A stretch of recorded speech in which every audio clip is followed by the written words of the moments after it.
So, my former mother in law just passed away, and I'm relieved. I know that title is shocking, but it is going to fall in my day two of videos of gratitude. And I have a very particular reason for making this video about my mother in law's passing and why I'm glad for it.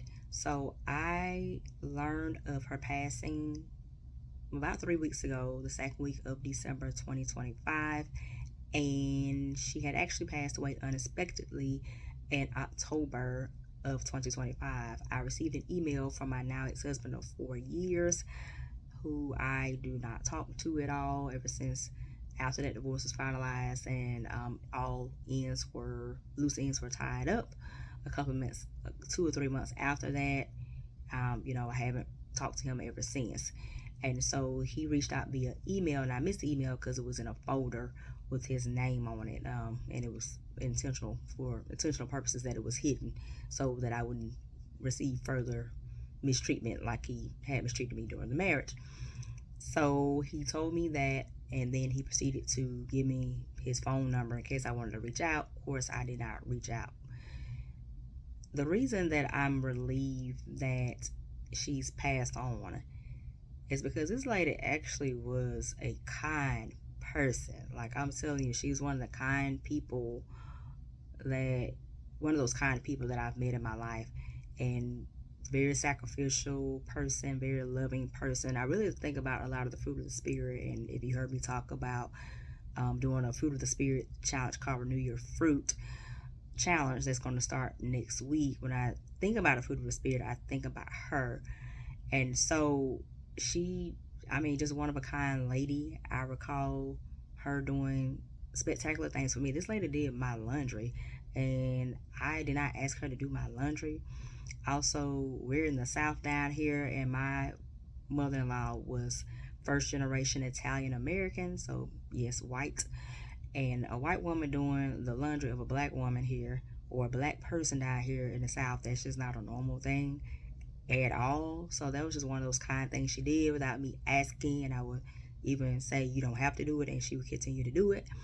Just thoughtful things, just over time, everything she could do to make me feel comfortable as her daughter-in-law. At the time when I was married to my now ex-husband, she would just bend over backwards to do it. So I have a lot of respect for her because of that.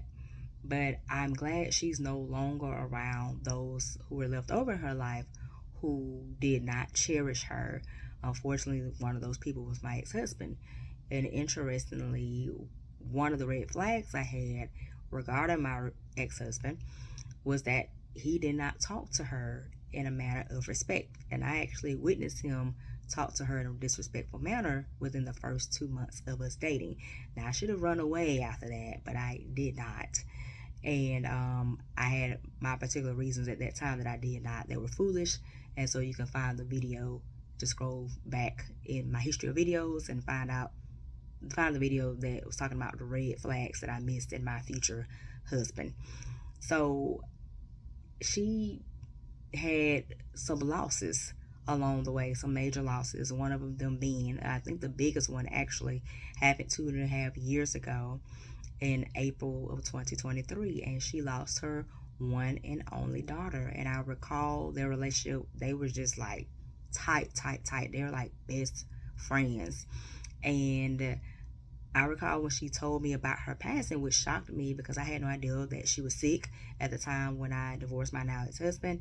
And that sister of my ex husband, that was his only sibling ever. And the text that I received from my mother in law, I still have it, and she said her daughter suffered terrible for 9 months. She had liver and lung cancer too far gone when they caught it. I'm lost. So that broke my heart.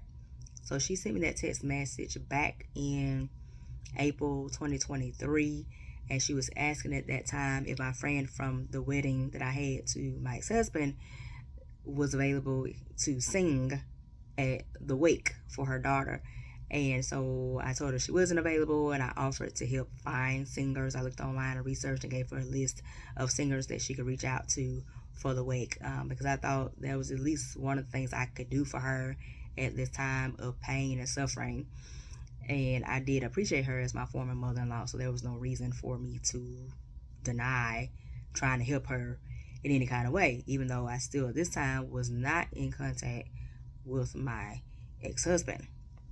So I imagine over the last couple of years, she was a hard-working woman. I remember she worked herself physically, like to the bone. And even when we told her at the time she didn't have to work as much as she did work herself physically to the bone.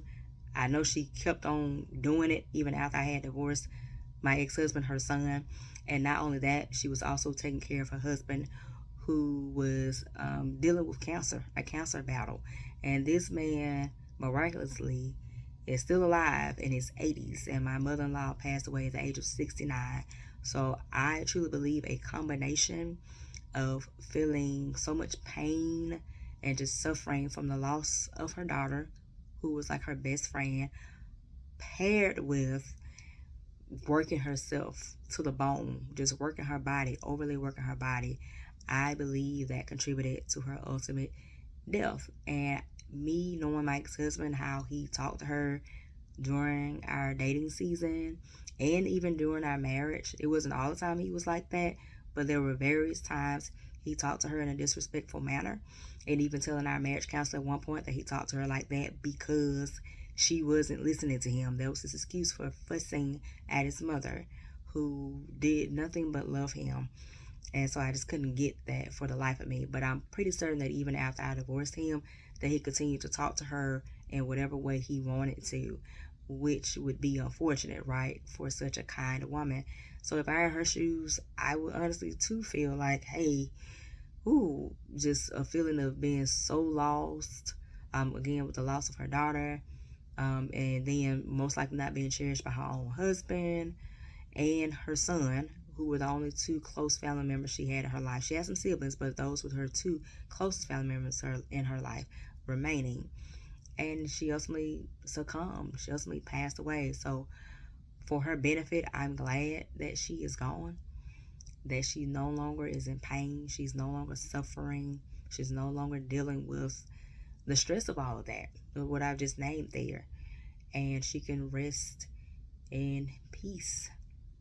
So it just reminded me of the significance of loving the loved ones that you have while they're here and cherishing them.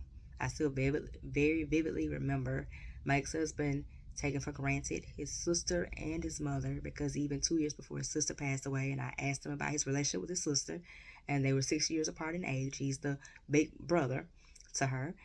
And I get those, that age gap can kind of be funny and wacky, but you can always try to make something out of it. But I recall my ex-husband telling me then regarding his relationship with his sister was, well, I shouldn't have to go to her. She should just come to me. Why don't she just come to me? And fast forward 2 years later, she's dead. So that is never going to happen for him, right? And then also when it came to his mother, again, the way he spoke to her and acted like she was just such a nuisance to him sometimes, obviously that wasn't respectful and it wasn't kind. And so it didn't help her to feel loved in this world as well. So it just gave me a huge reminder to love those around me as much as I possibly can, cherish the moments as much as I possibly can. Do not take these small matters and blow them out of proportion and go against my loved ones, but work to reconcile with my loved ones that I have here, specifically my loved ones who are showing me love. So, just wanted to share that on this day 2 of gratitude. I'm grateful for the family that I have that's still around, who love me, and I get another chance to love on them. So I want to give you that reminder as well. Something to keep in mind. Thanks for watching, and I'll see you on the next video. Bye-bye.